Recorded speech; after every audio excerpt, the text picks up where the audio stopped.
Hey, hey, hey. Welcome, everybody. Happy Tuesday. Good to see you all on tonight. We don't have a lot of announcements, but Becky, let's kind of tell them a few things. So glad to see you all on Zoom. We're just taking everything week by week right now. Many of you got to join us last week in person, and many of you were still on Zoom last week. So we had definitely a mix, and we had a great time seeing y'all in person, and we're just kind of trying out the facility, and we have some kinks to work out and all that, and so we're just going to kind of take this week by week and how we're going to move into the new year, and what we'll be offering then. So right now it's just kind of week by week, so just make sure you're on our text reminder list. You all did receive a new text from a new number this week. I've changed companies with a new company, but there are still some things to work out there to make it official. So then you got a text from another. So just hang in there with me there. But hopefully everybody's subscribed to that. If you're not subscribed, definitely go to our website, battlefieldaddiction.com. You scroll all the way down to the bottom of the website, and on one side, you're going to see subscribe to our email mailing list. And then on one side is subscribe to our text list, two different things. So just make sure you're on our text list, reminder list, because that's how you're going to, stay in the know from week to week as we're making changes. Our goal is to move into the new year with some new creations and in-person opportunities, Zoom opportunities for those of you who can't join us live in person because of distance. So we want to accommodate everybody, all the above. We want to create new stuff, exciting things in the new year.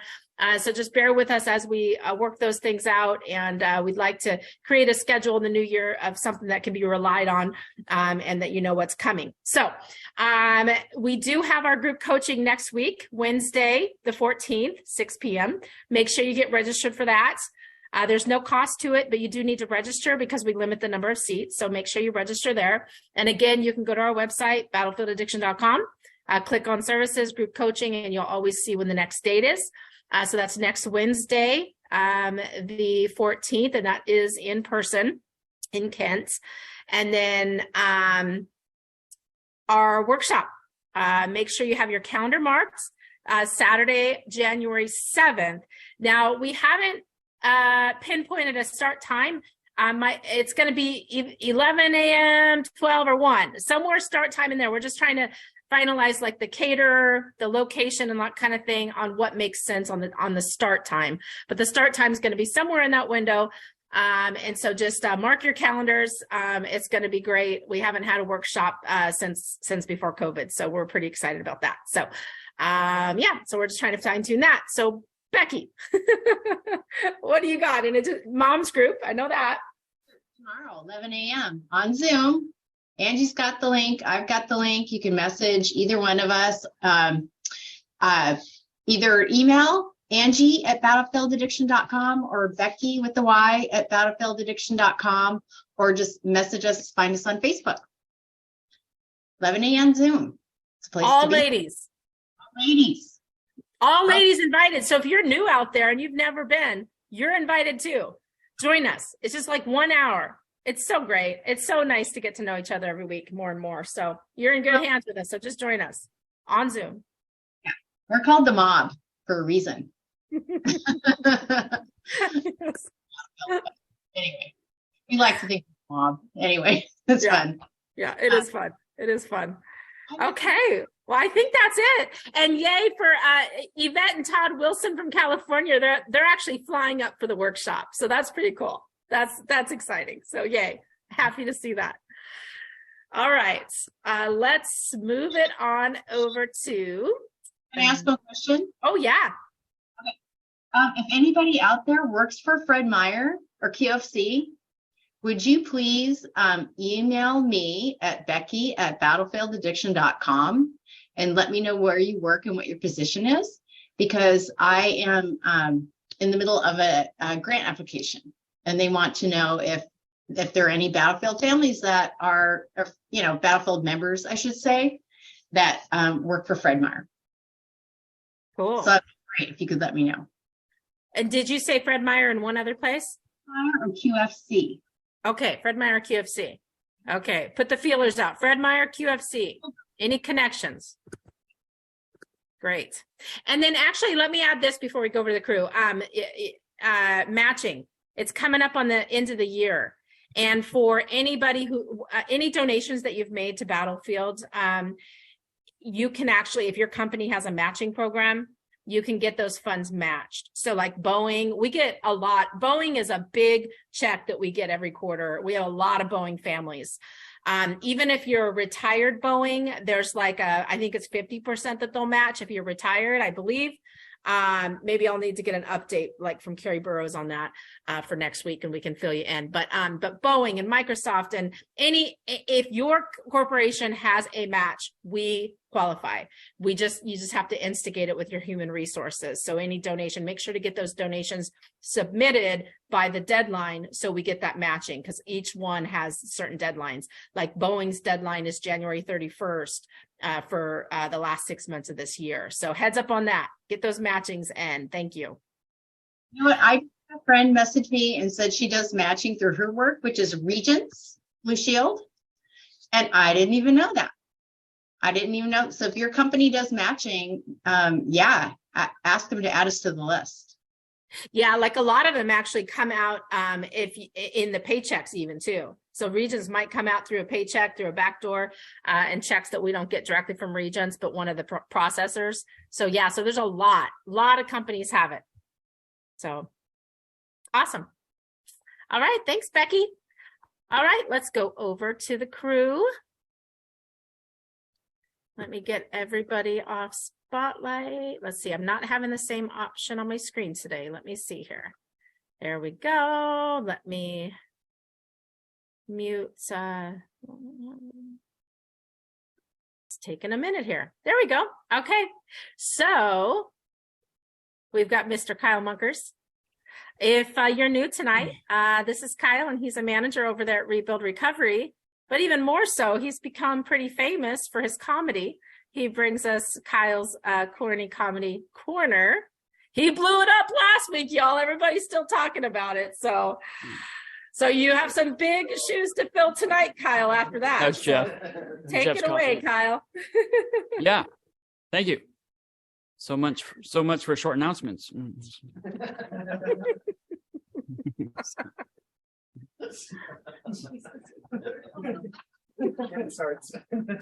Don't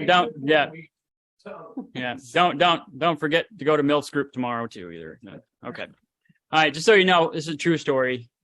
This morning, as I was getting up, I dropped my dentures in the toilet, just so everyone knows. So I might have a little bit of a potty mouth tonight. I really did drop them in the toilet though. Yeah, I re-sanitized them twice just to be sure, and they still tasted bad.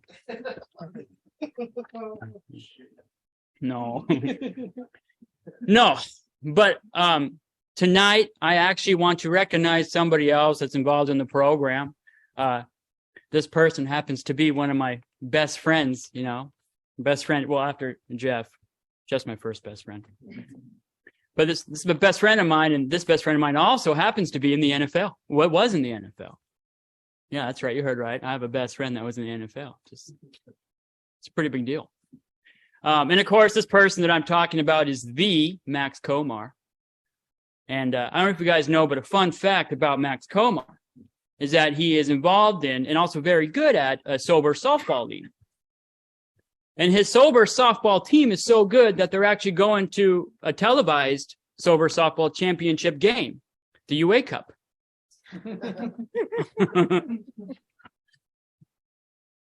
And speaking of UA Cup, I've had the honor and privilege to be able to observe some of Max's UAs. And I have to tell you, just from observing, that guy belongs in the NFL. If you know what I'm saying, his wife's a lucky lady. People definitely belongs in the NFL. No, but because of the fame that he's had, and he's definitely built up some self-confidence. He's always big on taking a picture of him and his daughter. Always taking a selfie. He actually had this huge selfie stick, but it got stolen. And what I have to say to the one who stole it is, you're going to take a long look at yourself.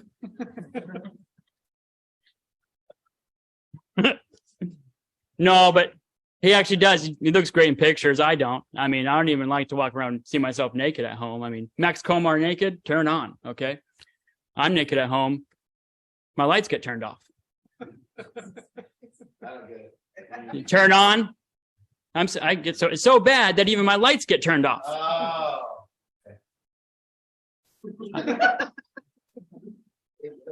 Yeah. But no, he's a pretty good dad. You know, he takes his parenting job seriously. Even the games they play, he takes seriously. They're playing a serious game of peekaboo in which he got hurt. He had to go to the ICU.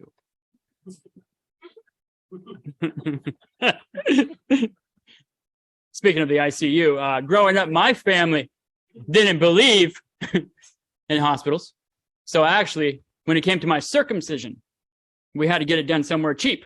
Let me tell you, what a ripoff.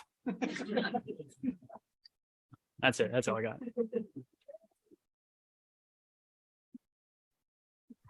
Oh, goodness. Thank you, Kyle. Thank you. Max is on here. I was trying to get him, but he's got his camera off, but I wanted to see his face. He's a handsome guy. All right. We're ready to start. How's the sound? Let's test it out. Can you hear me? Yes. Okay. So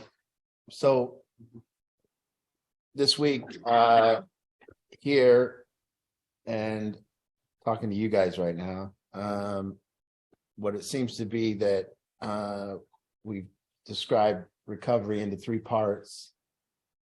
And I think it's pretty true that there's 3 parts. And it's not like that I set out in my recovery and knew that there was 3 things I had to work on. It's like looking backwards, these were the 3 things that I had to work on.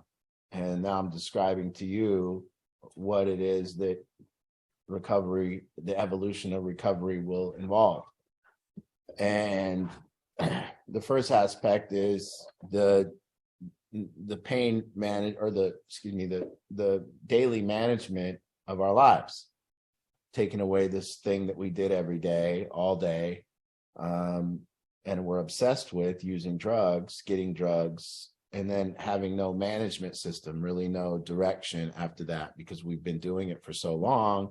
We don't really know how to start our day, finish our day, when to do what's next. And so learning to manage your life and how a normal person has spent these years of your addiction, a normal person spent learning to manage their life. They, in fact, create routines. They do things like put Christmas decorations away because they're going to take them out next year. They have those Christmas decorations put in a particular location. They know where they get their Christmas tree. They know where their dentist's name, and they know their doctor's name, and they know when to go to the dentist. And they go down to the bank and they know the guys that work at the bank, and they say hi. They're not opening up a new bank account. They've had the same bank account for years. They haven't changed their phone number. So it's like normal. They learn to manage their life over time, and they got better at it, because you do get better at it. Just like us doing these auctions now. When we do the auction now, it's like next year, we're already preparing for next year. We've already reserved the spot. We're going to be at Muckleshoot Casino at the convention center. And so over 5 auctions or 6 auctions, we're starting to learn how to manage them now. But it takes years to get better at it. And so one of the things that you're going to be working on is the management of your life. And then the next thing that you're going to work on is you're going to see that your values were diminished through addiction. And now that you're going to be a normal member of society, people are going to be expecting these things from you, and they're going to be counting on you, and they want you to show up, and you got to be showing up, and you got to be doing what people ask of you. And you don't got to show up for them, but you got to show up for you. It gives you a sense of value in yourself. And you value yourself so deeply that you show up, not because other people want you to show up, but because you show up because you said you'd show up. It doesn't matter what other people think. It matters what in that instance, it matters what we're doing here. So we work on our values, and they get better, and our word gets stronger, and our honesty gets better. And that's what you're doing. It has to. And so then if you move over to the last part, it's this thing that we ran from, when, pain and, what we did to get away from ourselves. what we did to get out of this experience of being us. And, for me, it was, it came in different forms, but the reality of, and again, we've been talking this week about loving ourselves and hating ourselves. And those are two extreme words, to love ourselves and hate ourselves. And people talk about learning to love myself, and I never knew what that meant. And hating myself, I kind of knew what that meant, but I didn't really know what loving myself meant. So when we describe loving ourselves and hating ourselves, what we're really talking about, and I hope you guys understand, is you're talking about accepting yourself and being with yourself. So when you learn to love yourself, what you're learning to do is seek no outside solutions for the way you feel internally. If you can do that, you can be with yourself long enough, you can turn and face the pain and be with yourself, you'll find that in times that you used to run to feel different, do something, you don't have to do that anymore. So there's 3 areas you're going to work on: daily management of your life and the overall yearly management of your life. You're going to get a routine, you're going to work on values, and you're going to work on handling being with yourself, pain. And to learn to love yourself, what you have to do, it's easy to love ourselves when everything's going our way.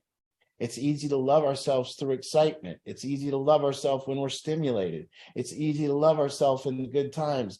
And by love ourselves, I remember the definition I'm saying: to love my experience or hate my experience. So if I hate my experience, I'm hating myself. If I love my experience, I'm loving myself. So we're trying to learn to love ourselves. So if we do, we love every minute of being us, so much so that we don't have to turn to drugs or shopping or relationships or sex. That doesn't mean we don't do those things. It means we don't turn to them in times of pain. In times of pain, we turn towards ourselves. We slow down. We be with ourselves. So I want to talk about pain tonight, but because that's what's happening here. It's like this big thing of a community, but what we're really doing is we're saying, here, I'm mad at you, take some of my pain and eat it. Hey, you did that and you're causing me pain. And then we yell and we transfer pain. And then somebody says something to us that we don't like, and then we go transfer that to somebody else and go, can you believe that? And so we're all just taking in pain and throwing it, and we're trying to accept it, and it's moving around, and it's going from if I'm having a bad day, I'll make sure you have a bad day. If I'm trying to help you, am I helping you from being because I'm in pain because I can't stand you? Or I'm helping you because I feel good? Which one is it? Where am I at? And I do all of it. Sometimes I help because I think I'm helping, but I'm really just pissed off because I'm in pain, and I want to tell you how you bothered me recently and what bothers me about you. And that's just brutal, but that's just how I transfer pain sometimes. Or we yell at somebody. And so it's this big thing that we're doing, this whole community of people. But what we're really saying is pain. My kid runs from his pain and does drugs. I yell at my kid because I'm in pain. I yelled at my kid when he was little and it caused me pain. I transferred pain, and, I drink at home because I'm in pain, and I smoke a little weed because I'm in pain, and everyone's transferring pain and trying to deal with their pain. And so in the evolution of this thing, you will either do these things or you won't. Either you will improve on your values, improve on your life management, and improve on your loving yourself by sitting with your pain. You'll either do it and improve or you won't. And all of your improvements and everywhere you get through life can be pretty much allocated to one of these areas. Either I'm getting better at managing my life, so I'm improving. I'm getting better at my values, and people are counting on me and saying, man, he's a man of his word, and people are sticking up for me, and now I'm improving there. Or I'm getting able to handle more and more of life. They say life on life's terms. That's what it means. It means I handle life on its terms. I don't try to control it, and I take my experience on the pain that it provides on its terms. It doesn't go my way. And so it starts out when you're in this thing and you start dealing with pain. The first level of pain I think that you'll come across is simply boredom. Now, boredom, that's a thing, because really what that means is I hate myself. I don't even want to be with this thing if I have to sit here. I can't be here. This is just too boring to be here. In fact, I sit for a second, but I got to go get my phone, or I got to get TikTok, or I got to grab my vape, or I got to run here and I got to do this and I got to go, and I can't make my bed because that would be boring. I would be alone with myself for too much time. Can't do it. I can't do the dishes because that's boring. I can't because I'd be alone with myself for too much time. I can't just sit there and clean the kitchen because I'm bored at cleaning the kitchen. That's too much time. So the first level of pain that you got to break through is just being with yourself and just there at all. You got to turn towards yourself and go, can I just be with myself long enough to wash a glass? Can I be with myself long enough to help out with dinner? Can I be with myself long enough? Because we want to run from it. So boredom was the first one I had to overcome. That was like, whoa, I didn't realize how instantaneously my mind wanted a solution as soon as nothing was stimulated. Just instantly. Oh man, nothing's going on. I got to create drama. I got to go do something because I'm bored. And that was the first level, was boredom. The second level was like relationship pain, but not really relationship pain, more reputational pain. It was like that person said something negative about me. Now I'm in pain and I can't take it. And I got to yell at them, or that person didn't treat me the way I like it, or something like that. And so you go through that second phase, which is like all this different kind of pain of like getting along with people. Like, you didn't treat me with respect. You didn't say it good. You told me to put a coaster on the table, you asshole. Like, you told me I didn't clean the bathroom right. You tell me I don't clean the kitchen when I do. You say I don't do chores. And then you got to go through all that reputational pain, where it's like pain because maybe you don't look good in that instance. Somebody's not telling you you're great, you know? And so there's that kind of pain, and then you got to sit with that, but you don't really want to sit with that. If you're embarrassed, you want to go do something. You want to go get high. You want to like get away from it. You want to go do something to feel different if you're embarrassed, you know? And so there was that kind of pain for me that I had to get through. It was like pain of embarrassment and reputational pain. Oh, Art, they say you're not that great. What? What are they saying? Oh man, I got to go like change that. It was tough to sit with that, you know. Said something about me negative on Facebook. Oh man, that's painful. You know, you got to listen, sit with that. And so you learn. And then the next thing that begins to happen is you start seeing that there's loss. Now you start gaining and losing. So now the pain of loss starts, you're going to have to start, because you never had anything before. But now you have things. You never cared what people said about you. You didn't care about the reputational pain. You were too high. You didn't care. And you weren't bored because you were always getting drugs, doing drugs, finding drugs. So there wasn't boredom.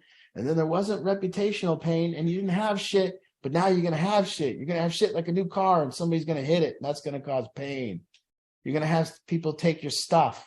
Everyone here is always worried about their stuff. Oh, my stuff's missing. What's missing? A t-shirt. Okay. Cigarettes are missing. And there's the pain of that. And there's sitting with that and understanding this is very painful. I have to sit with this, but really, wow, how do I learn this kind of pain and be able to be bigger than that? How do I sit with it? Okay, that happens. And the whole time, what we're doing is we're turning this pain into acceptance. It's the only proper disposal of it. I am bored. You know, nothing happens when I'm bored. Oh, and then there's the pain of anxiety and stress. There's this one starts happening because we start getting a little bigger life. But see, stress is totally made up. Stress is an illusion. Stress is something people make up. You know what stress is? It's the gap between where you think you are and where you think you should be. Nobody else can find you in it. Nobody else can find where you are, and they can't find where you should be. But you have figured out where you are and where you think you should be. So now you run around telling everybody you're stressed. Oh, it's the stress. It's the stress. No, it's the illusion. You can see people run our country all day, every day. They run our country. They start wars. They attack people. And they can do it without being stressed. How do they do that? You see people lose Kanye West lost $1 billion in a day. He never even came out and went, I'm just so stressed. He didn't say that. And so this illusion of stress starts showing up, and we start getting the wear and tear of that. And we make that up too, where we think we are, where we think we should be. I think I should be right here. Well, why didn't you think you should be there when you were using drugs? When you were using drugs and you were in the trap house, you weren't stressed. You weren't saying, this isn't where I should be. I should be having $8,000 in the bank. You didn't even have any idea of where you should be. So there's an illusion. So now it's stress. So as you move on, there's these different kinds of like things that show up that aren't great experiences that you got to learn to sit with. And there's nothing, no solution coming. I'm stressed. Therefore what? Therefore what? What? You're going to go drink some wine? You're going to go, what are you going to do? I'm stressed. Therefore, I'm going to sit here and figure out how to do it better. I'm going to see what I can take off my plate. But I'm going to keep my word and say I can't do that. And I'm going to keep my word and say I can't do that. I'm going to back some stuff down. I'm fine. It's okay. I used to owe people a lot more money. Now I don't. So we work on stress. And then finally, I was 37 years old and I had learned to pray in my early recovery. And I used to pray every day. And about 5 months into me being sober, my mother's friend had gotten real sick. My mother was really, really shaken. She was affected. And I had to pray that day. So I went into my room and I was on my knees and I prayed. I prayed this prayer. I don't know where it came from, but I was like, please let my mom be okay. And after I did that, I had realized that it was the first time that I have ever thought about another human being. And I'm not joking, in about 15 years. The first time I ever thought about another person and how their life affected their negative feelings have now come on to me, and I feel bad for them, or I've empathized with them, or I felt it. And I was like, oh my God, what kind of selfish prick am I? I've never felt the pain of my mother. Never felt the pain of another human being. It was true. I could care less if my mom was going through something. Oh, mom's taking care of dad every day and he's sick. I'm in the room trying to steal a little money to go get pills. My mom's every day really stressed about taking care of my father and if she can get him get his food down in that day, get him. And me, I'm around the back end trying to see what pills I can take from my old man. I'm trying to, but I had never even cared about another human being. So then the last pain that you might experience is you might experience the pain for the way others are feeling. Maybe. Now you get there and all this stuff starts jumbled up. And for the first time, you start thinking about how we're all, in this thing together, and your pain comes on to me. See, it's not just that you have to tell me that you're in pain.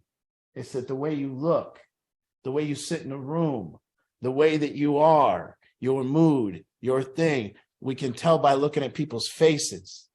And we're transferring moods and we're transferring people's disposition, and we're seeing how the difference between a smile affects us, and between a smile and a frown, and somebody sitting in a room in pain, and somebody putting on a show, or somebody not. And so here we are, we're on this big thing. Have a seat, Lynn. We're on this big thing of Lynn, have a seat.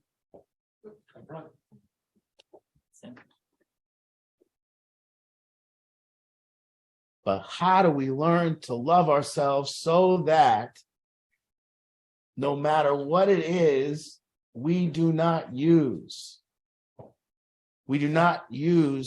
anything. And by anything, I mean, we don't, and this is the tough one, yelling at people. That's using. That's using anger to feel different.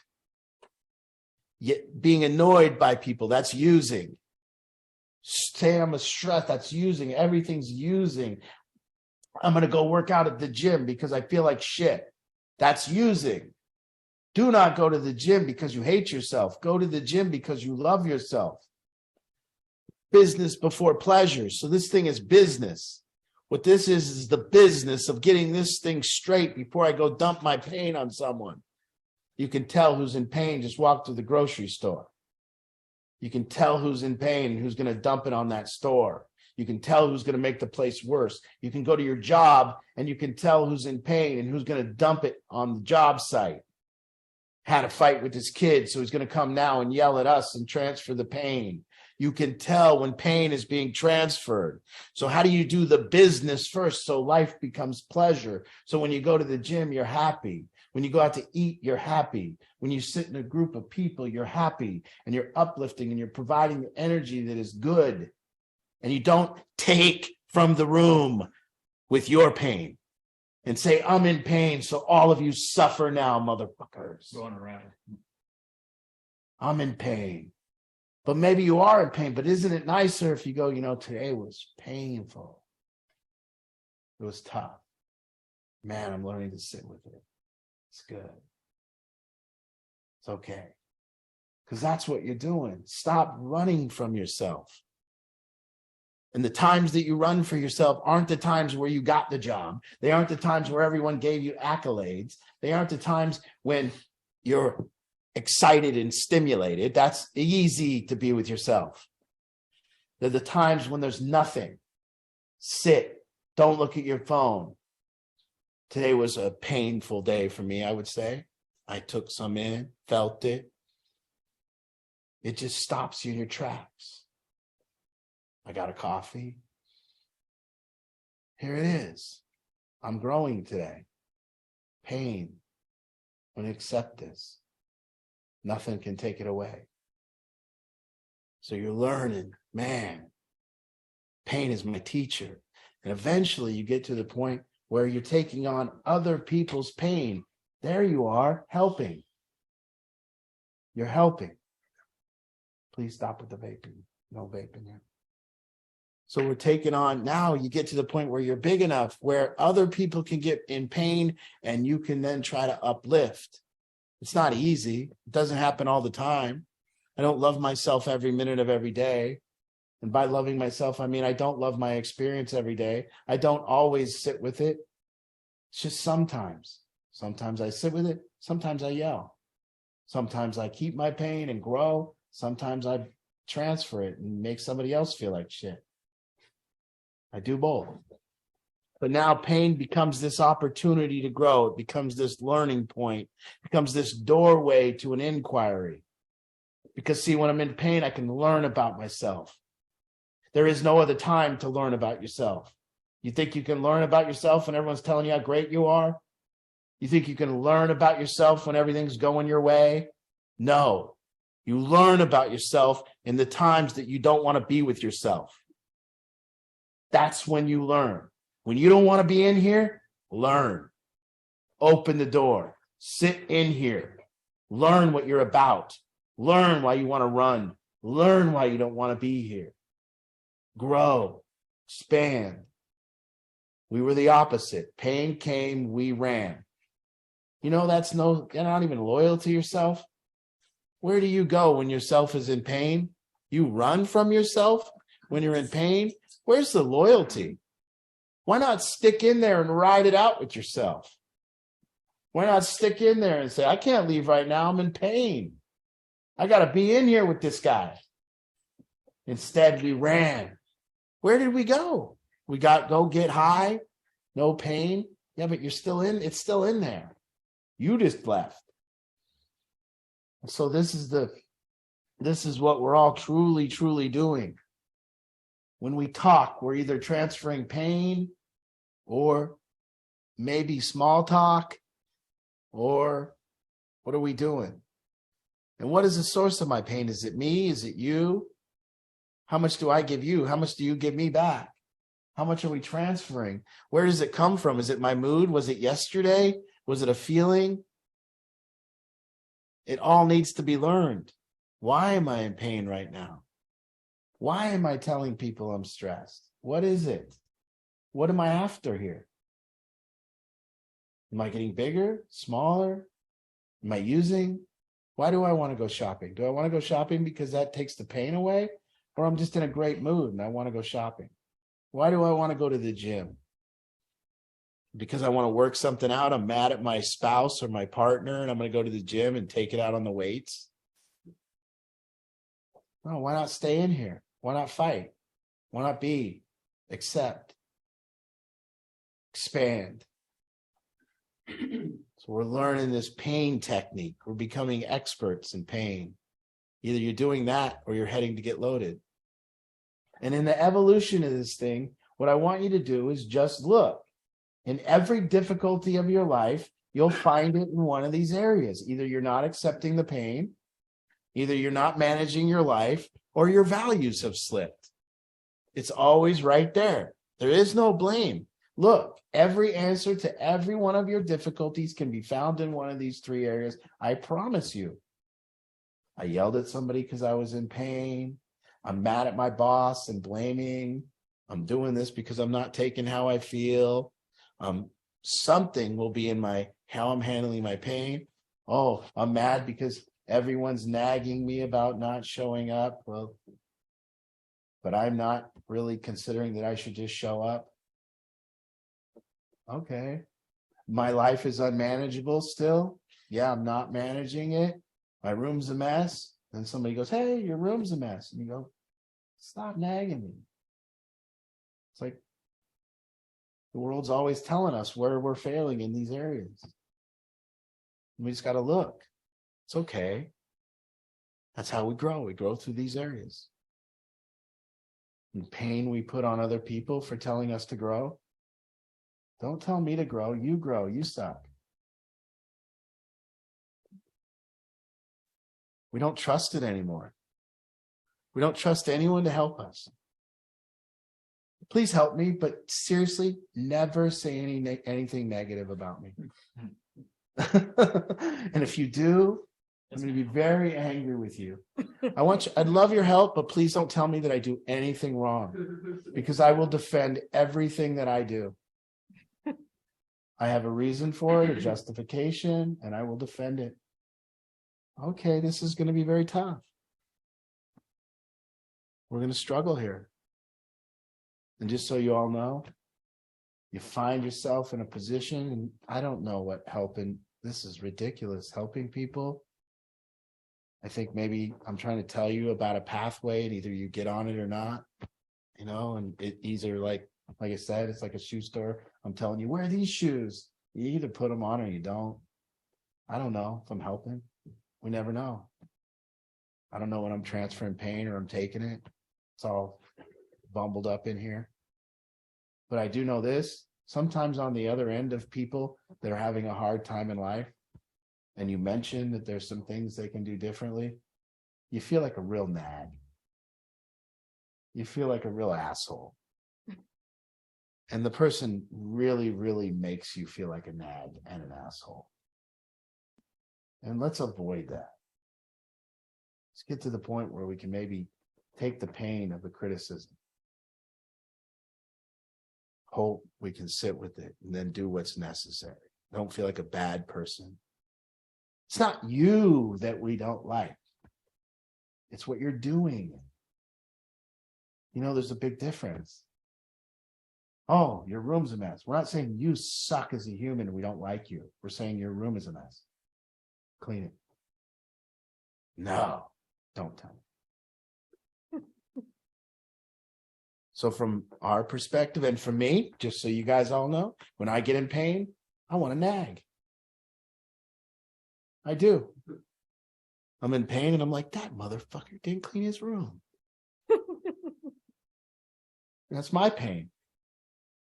And so I have to know, oh, I'm in pain. They're not showing up. I'm going to tell them about themselves. Then I fail.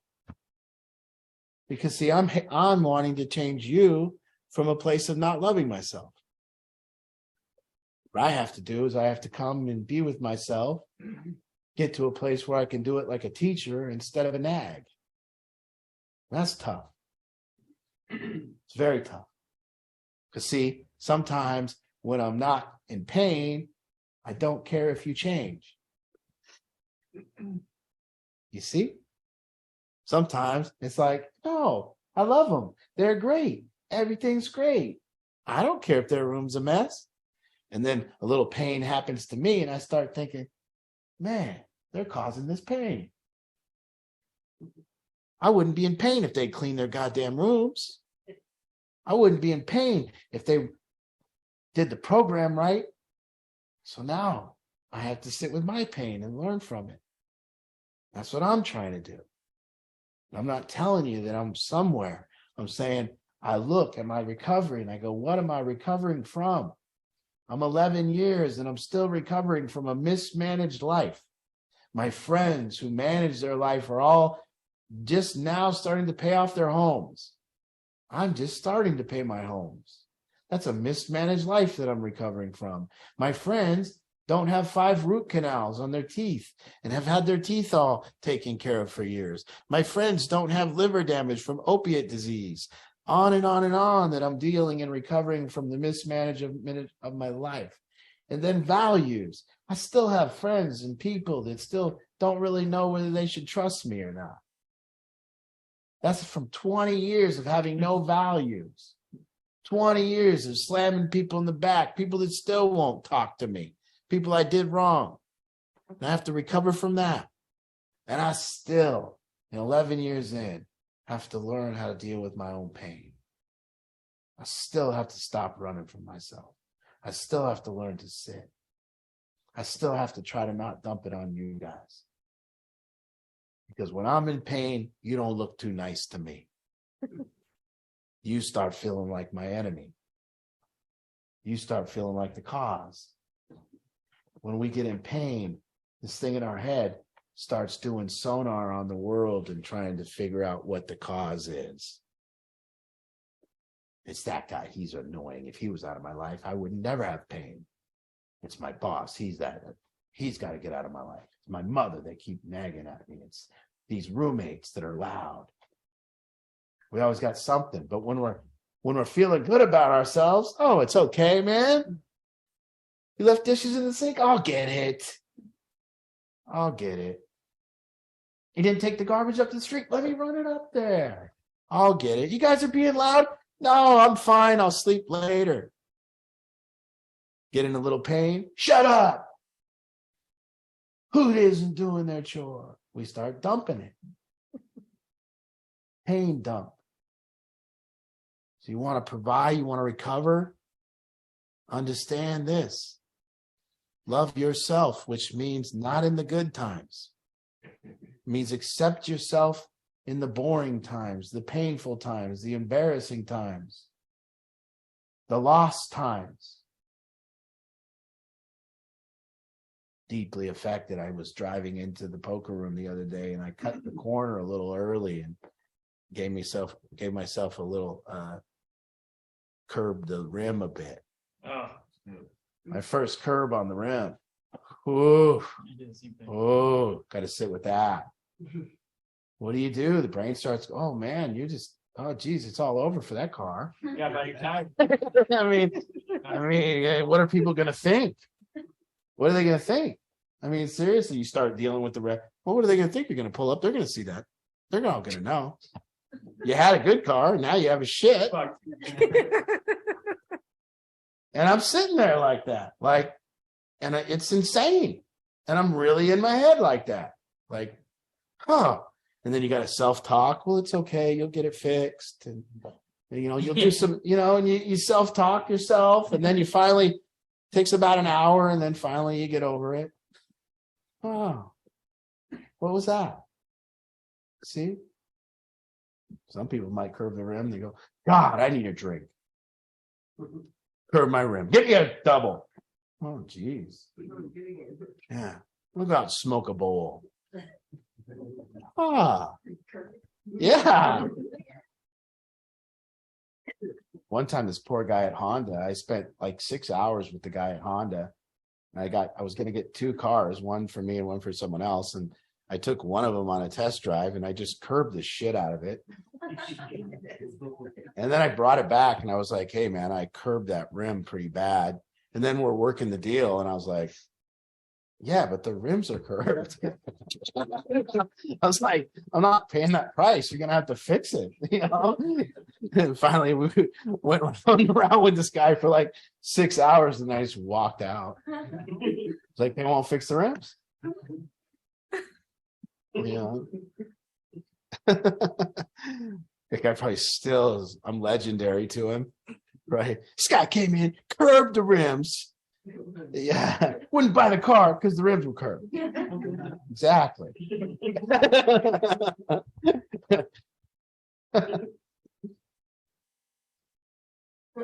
So recovery, we're recovering from running from pain, mismanagement of our life, self-obsession.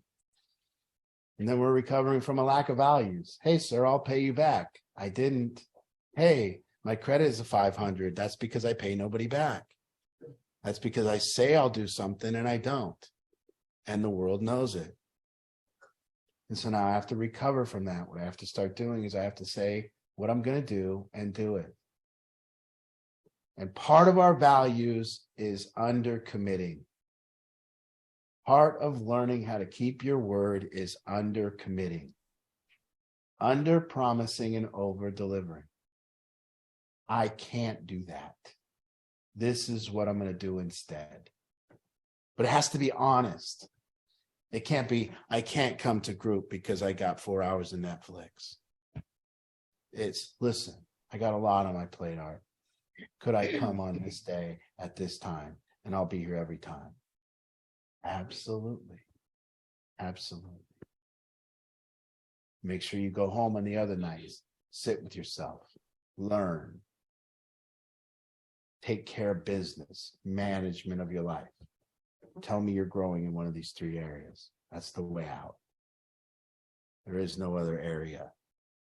But don't tell me you can't come to group and your laundry's all over the floor. I don't buy it. I buy that you're not recovering. I buy that you're not using drugs and you're lost.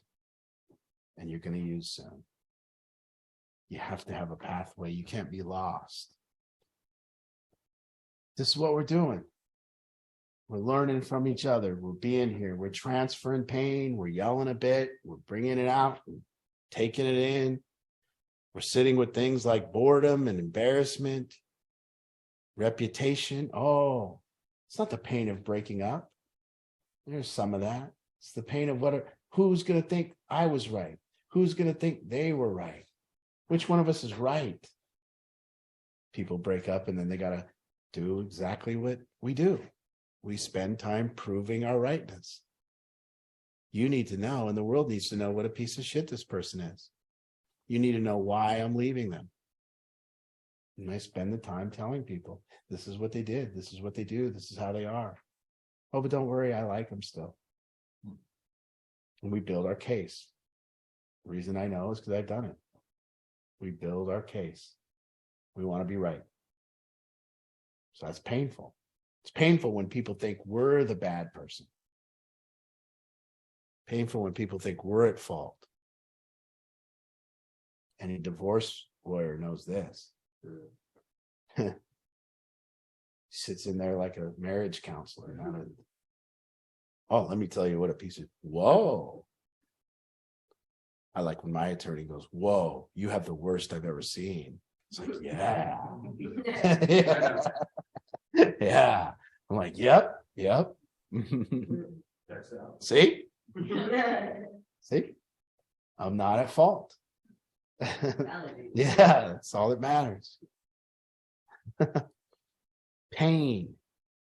Ugh. Boredom. I'm bored. Damn. I don't have any kid, but if I have a kid and they say they're bored, whoa. I'm going to run from that one. We're going to do something. Bored? Sit there longer. You know? Meditate?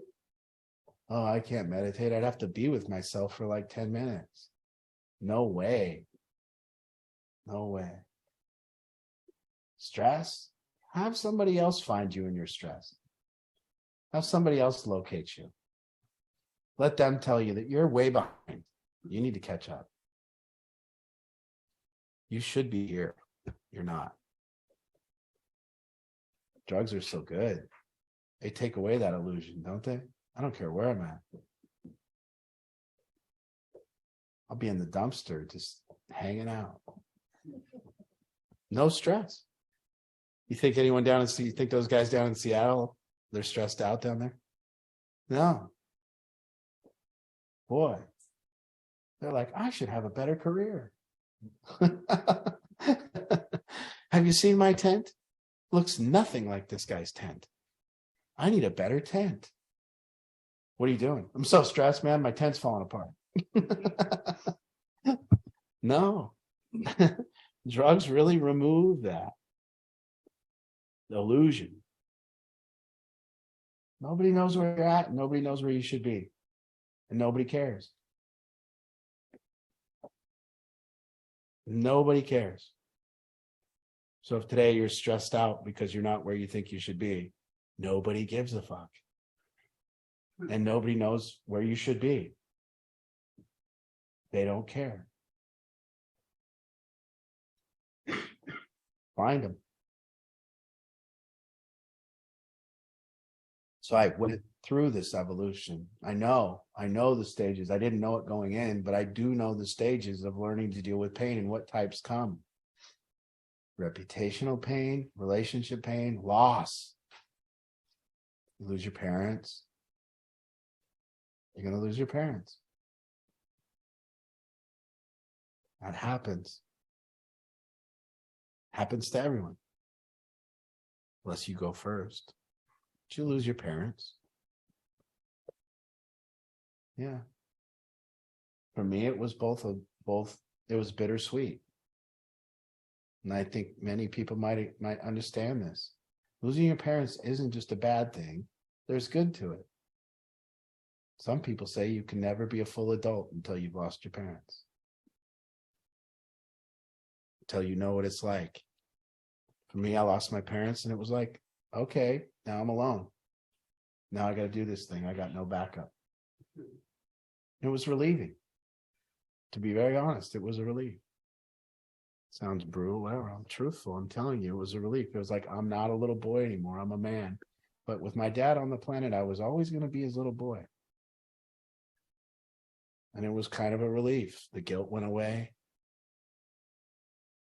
Father and mother kind of equal guilt.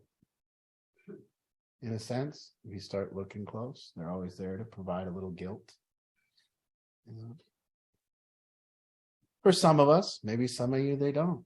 Maybe some of your parents just didn't do that. Mine did. It's all the pain. You're going to lose them. Can you sit with it, or are you going to destroy your life? Dump pain on other people. And just so you know, when you can't sit with your pain, it is a 100% certainty that you're going to hurt someone else.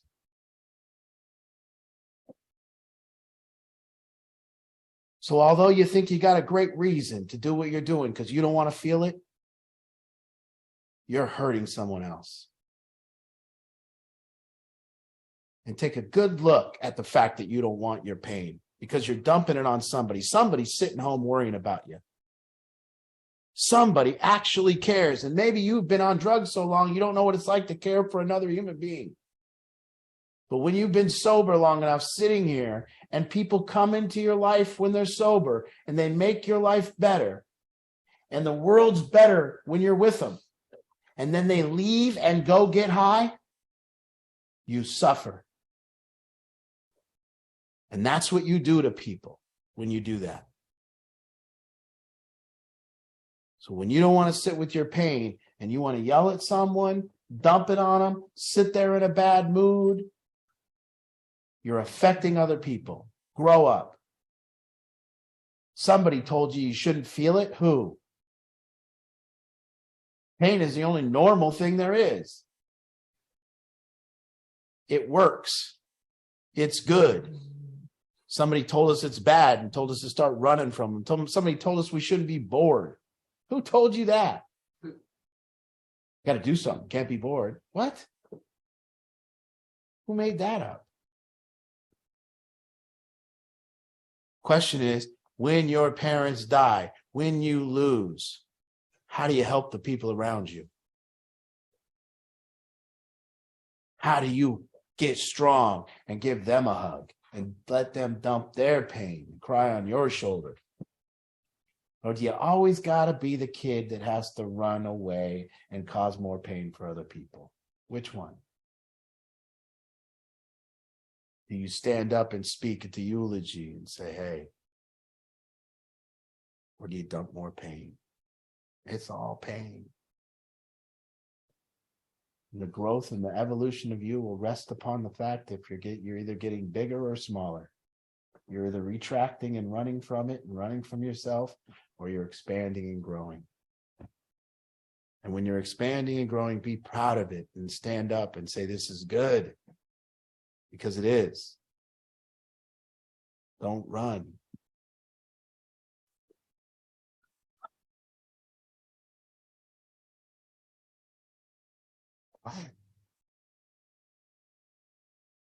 I might not always hold my pain. I might not always help, and I dump pain a lot of the time, but I will not deny that I'm doing it. And I will always apologize.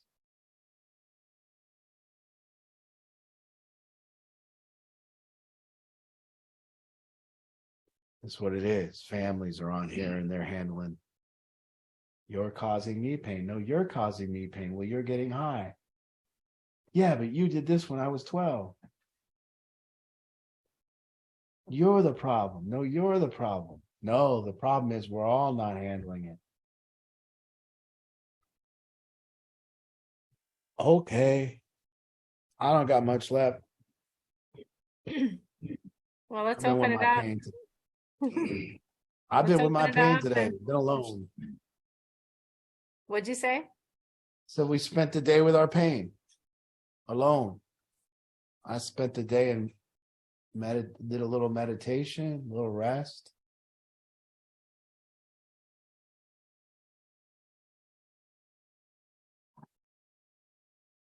So let's open it up. If anybody has any comments, questions, we'd love to take them. If you're new out there, we'd love to say hi and meet you for the first time.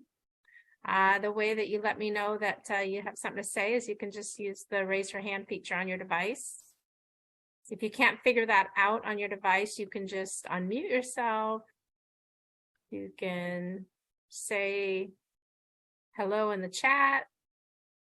However you can get my attention would be great.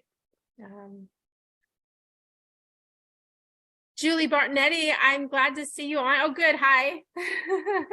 Good. I'm glad you just said that. I saw you on. Let's get you unmuted. I saw you on last week while we were having our in-person group. We didn't get to meet you last week. So Yeah. hi, Julie. Everyone. Hi. Hi. I know we're trying to coordinate a time to get you guys in for a consultation, but where are you from and how'd you hear about us? What brings you here? I'm from Federal Way, and my sister-in-law. I heard from you guys about you. Okay. Okay, great. Yeah. And what brings you here? My son. All right.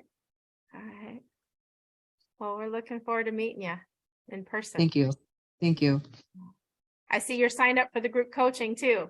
I am. Yay. You're going to love it. Great. Thank you. Yeah, you're in good hands here. We got a great group of parents that'll be there along with you. So it'll be good. Glad you're going to be there. Okay, I look forward to it. Thank you. Yeah, for sure. All right. Who else is new? Oh, okay. Carrie, let's get you unmuted. Hey, Carrie. Hey, Hi. how are you? Good, good. Good. I swear every week the little hand thing is either here one week and the next week it's not. One week I'm like, oh, there it is. And then the next week I'm like, I can't find it. Yeah, yeah. Okay. Art, good talk. Thank you for being open and honest with us, which is kind of unusual, right? Not really. So as a mom and a dad, yeah, how do we complete the transfer of adulthood to our children, our adult children, those adults that we gave birth to, without going to another life? I mean, I'd like to have that complete transfer. Yeah, I would say I'm in the same boat. We have, I'll speak about them like they're not here, but we have people that are in my program and right now, I would say housing is difficult. Buying homes is difficult. Careers are difficult. And I would say I end up like a nagging parent too. And feeling inadequate or feeling that somehow we're failing them. And that, if they aren't keeping their room clean, or they aren't doing what they say they were going to do, or they're not fixing their credit, or they're not handling this business or that business, somehow there's, and this is a lot where this comes from, somehow there's a feeling of, inadequacy on the program's part. We need more people. We need more of an effort into oversight, more structure. There's always that kind of going on in our heads. And I think and then again, I don't know where the line is. These people are off drugs. So what do they want? And when do we go to the point where, this is just how somebody is right now? Maybe they're going to grow past it, or this is the time. Maybe we want their change quicker than the change is going to happen. All this stuff I don't know. And so we balance between when we're nagging and being hypercritical or any of that. And it's the same with parents, I assume. So the answer to that is, when you figure it out, Carrie, let me know. I asked you first. Yeah. Because I what I can say is, I don't know, and it is the struggle, and you go and you look at the condition of the house or whatever, and you want more, or whatever, their finances, their credit. I would much rather that I heard that the people in my program had fixed their credit than going on vacation. Oh, yeah. It doesn't seem to always pan out. I'd rather they fix their credit before they bought the new car, rather than buy a car at a 500 credit score and pay 115% interest. I'd rather they paid the debts first, but it's tough because they want to feel different and have that now. And I don't know if what you described is strictly limited to those people who have had drug addictions. I mean, a lot of that is age related, so, Yeah, it's tough. So, don't buy that. That's dumb. Yeah. And then I'm an asshole for that. Mhm. That is a stupid ass purchase. Don't do that. Well, then I'm mean. And it's like that. Well, what pisses us off the most, no matter where we are in life, is when somebody tells us what we already know. Yes. I bet it's very frustrating. Yeah. How about no Uber Eats for a while and get some groceries? It's like tough, But Yeah, it's like these kids never had a sit down meal with their family every night of their life up until they were whatever age, right? I don't know, but again, they got to balance too. There's got to be balance, and I think that along the journey, they got to have a little fun. So that's where when I'm feeling good, I always see it that way. Mhm. When I'm feeling good, I always have deep compassion for the kids. And I'm like, man, I get it, man. Who doesn't want to go to the movies? Who doesn't want some Uber Eats? Who doesn't want a nice car rather than a piece of shit? Like, I get it all. And then when I'm feeling pain, somehow they're fucking me. Like, But realistically, you're not talking and you're not addressing the occasional Uber Eats or the occasional movie or the occasional, hey, this is my reward after I do all this. You're addressing stuff that might happen all the time that Well, is I'm addressing- justified in their head.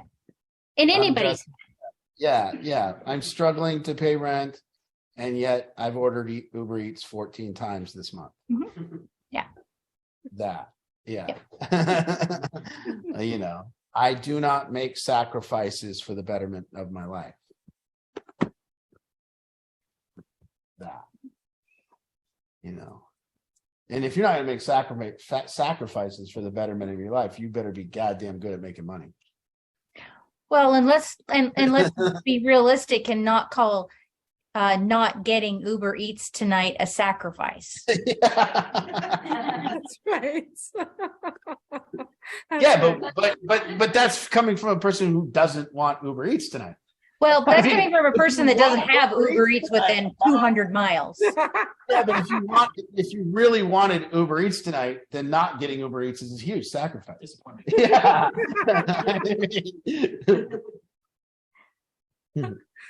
Oh, so good. I benefit greatly from her son's Uber Eats Thank you, addiction. Gary. Yeah. We have people that just eat your son's Uber Eats leftovers, Gary. Strict diet of little bundles leftover Uber Eats. Well, bagel. Bagel. Yeah.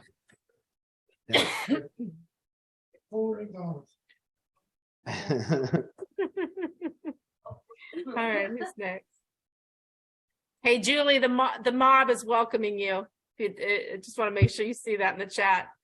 Want to give a shout out to Julie. If you want to join us tomorrow for mob, it's at 11 a.m. If you can join us, shoot me a text and I'll send you the link. Would love to have you. If you can, I don't know what your work schedule is, but if you can have 1 hour in the morning, we'd love to have you. All right, we've still got time. Who's next? Comments, questions?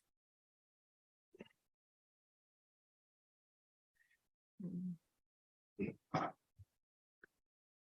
think you said earlier about going to the gym to like escape the way you feel, or Mhm. that can be used not specifically the gym, but I do that, right? Yeah. And I feel that for me, it's almost like the physical exertion feels like getting into like after a fist fight almost. Mhm. Like you're pissed at someone, and instead of having to fight them, Yeah. just go to the gym, and after that, it's more of like a, Yeah. like when you Yeah. after you've duked it out, you hug someone. Yeah. Usually, you're pissed. Yeah. So I mean, and it doesn't have to be a gym for different people. You need other things too, but Yeah. that's what I don't know. But when you said that, I was like, really? Because I feel like it helps me a lot. Well, it's. I'm not saying whether it helps or not. You can call it help. What I'm saying is, going to the gym when you're in pain will help your muscles. It will also make the gym a place to go. Mhm. It will not do what I'm saying in the evolution of Nico, do the business before the pleasure, which means the business is I'm not feeling good right now. There's something that I need to turn into, figure out maybe who I need to talk to. What is this, a relationship issue? Is this something I need to deal with? And deal with it. What's the next step? What's my pain is alerting me to the direction. It's saying I'm in pain. See, here's the deal. When someone's in a relationship pain, the weirdest thing is that the pain is exerting you. It is alerting you to do something about this relationship. But we avoid the pain and try to avoid the relationship. So basically the split between people and friendships and jobs is basically, you don't make me feel good and you put me in pain, therefore I'm getting away from you. And we think that's natural. But the reality is, you give, this pain is here and it's either from you or it's not from you, but there's pain prevalent in this. And it's alerting me that I need to communicate and I need to learn about myself and I need to sit with it and I need to work things out. And that will be growth. But going to the gym won't do that. And you'll actually stuff resentments because you don't get them out. You do for a second, it's temporary, you feel better, but then the thoughts of the person and the resentments of the person start creeping back in. When you see the person again, all the same thoughts are there. You haven't changed anything. You haven't done any learning or growing. And so, yeah, you're relieved for a minute and you've used the gym as a drug, but now it's there. And you stay and now you do all that work and growth and learning, and then go to the gym out of love for yourself rather than hate for yourself. And that's the deal, is that we have to know the difference. Am I doing this behavior out of love for myself or hate for myself? And when we say hate, it sounds very harsh. I hate myself. No, you hate your current experience. So when I hate my current experience and I go do something to take away my current experience, I'm not learning to love myself, and I'm actually using an external solution for an internal problem. So I cannot learn to love myself. I could learn to love the gym, but I cannot learn to love myself, because in the times when I'm supposed to be learning to love myself, sitting with myself, not abandoning me, not abandoning this experience, staying with it, I run. But the growth comes when we learn how to not abandon ourselves. Sit there, put your phone down, close your eyes, meditate, swim around in here, feel what it's like from head to toe, hear the thoughts, feel the smell in here, the kind of everything about it, and then sit there like a grown-up, just I'm not going to run. And then your mind will oscillate and it will think and it'll come up with solutions and answers, and it'll say, maybe I need to apologize, or maybe I need to speak to them, or maybe I need to tell them something, or something needs to occur here, other than leaving it in here, going to use, and then it's still there when you come back. It's not dealt with. It's just stored. It's just there. Now you feel yuck. It doesn't go away. You can't not talk to people. You can't not handle this stuff. And exploring your pain is how you find the words. It's how you calm down, how you be there. Otherwise, if you just go talk to them and you haven't explored your pain, you're going to dump the pain you feel on them, and you're going to blame them, and you're going to say, you're causing me to feel this way and you need to change. But when you take that time and you sit with yourself, you can get back to a place where you can think things through and approach the person and go, here's what I want to say to you. Let's communicate. And then it all goes away. It's dealt with. So everyone's using. Number one case of drug use is complaining. That's a drug. Makes me feel different. It gets it all out. I use complaining as to be validated. I complain about the person to someone else. And that's how I relieve my pain. Let me tell you what so-and-so did to me today. I'm going to ruin your mood right now. And I want you convinced that so-and-so is a piece of shit with me. Please join me. Join me in the pain. We're going to talk about what a piece of shit so-and-so is, and that's going to relieve my pain. I'll feel a little better when I'm done. I'll vent it out, and you take it, and then you take some of the pain, and then you feel what a piece of shit they are. And that's what we do to people, and that's what we do to ourselves. We vent because we don't want to be in here with it. Again, we're not growing, we're just getting it out. It's not going to help you stop running from yourself. It's when you sit. And I'm not sitting here saying I do it all the time and I'm perfect or something. So please, I dump more pain than I keep, probably. I just know how to keep some.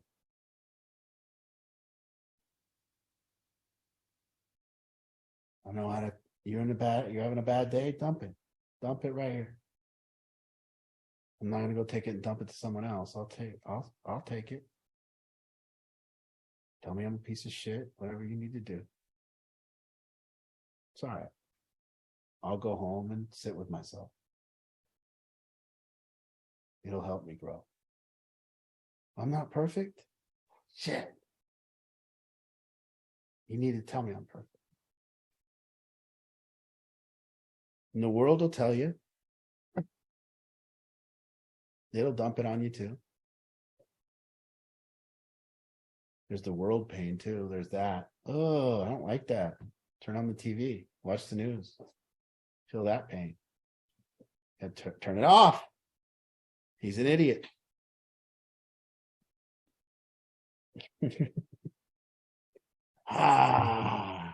Business before pleasure. Eat my pain and accept it, and then go enjoy life. Don't go do life to take away the pain.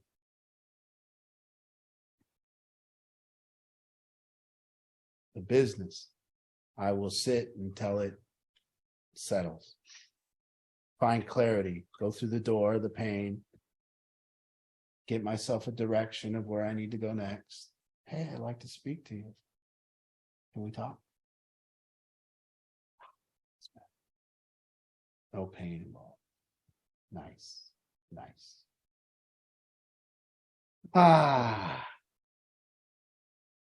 What a day.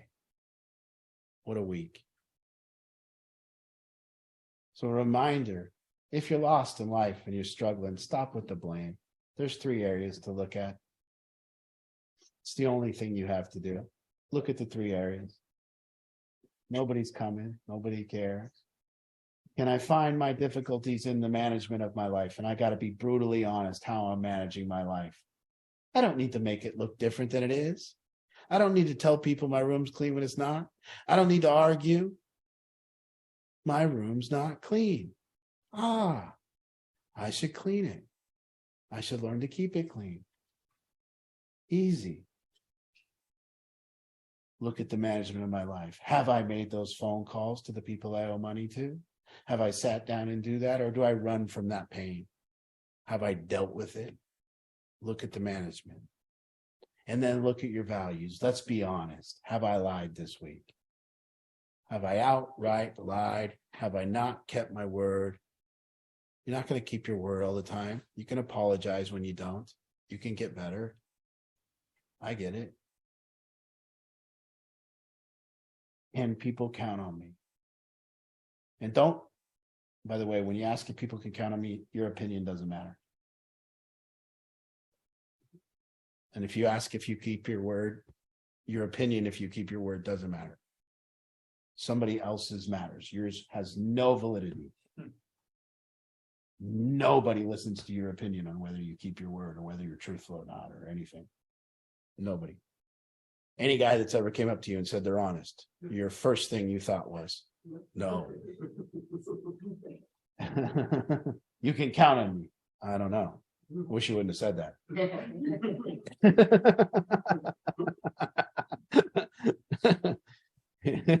You're flipping me out, man.